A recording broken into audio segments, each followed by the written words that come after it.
Welcome to the channel, everyone. This video here is an update on a video I did, I think it was in November. It was about stud gun versus pull rod, and I had a fender.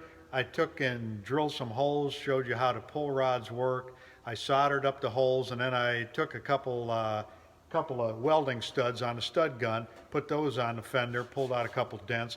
But I wanted to see what the backside looked like without being treated.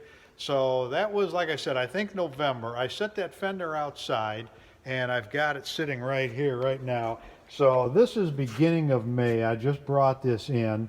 So roughly 5 months, 6 months it's been outside. These are the spots here from the stud gun, and it doesn't look like it's really rusted much. It doesn't look any different than it did when I set it out there.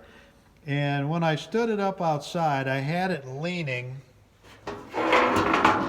so it wouldn't, like this, so it wouldn't get rained right on there. It'd be exposed to the humidity and the temperature, but it wouldn't get rained directly on the back side.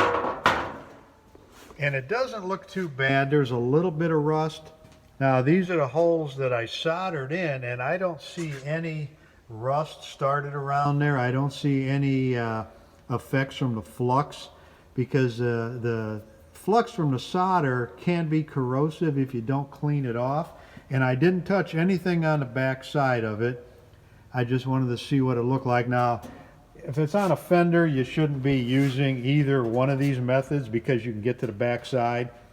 But this is more something like on a rocker panel or a dog leg on a quarter, maybe a B-pillar where you have no access to the back.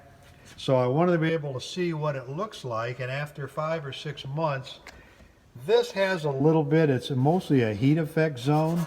You know, I didn't even clean any of the residue off of there, and it really doesn't look bad. So if you could get in the back side of it with some cavity wax and spray it to seal it up, either one of those repairs, they're about the same. I don't see a whole lot of difference. Other than you won't have a heat effect zone when you're soldering it with the after you use the stud or the pull rods on there. So either way, you know, it's kind of your choice. Everybody has their own preference. I use both things, you know. It kind of depends what kind of mood I'm in and what I feel like doing, but it helps if you can seal the backside up to keep some corrosion down. But it doesn't look like it's too bad.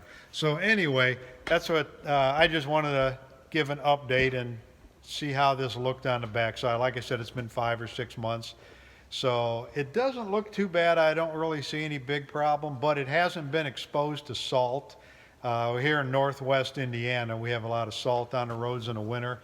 So I don't see really any corrosion on it, or it's not exposed to it. But if it was in a panel, a rocker panel, or a dog leg, it wouldn't be getting that salt spray in there. But still, if you can seal that up from the backside with epoxy primer, cavity wax, it would help. But neither one of them showed too much damage. So that's all I wanted to cover in this video. So thanks for watching.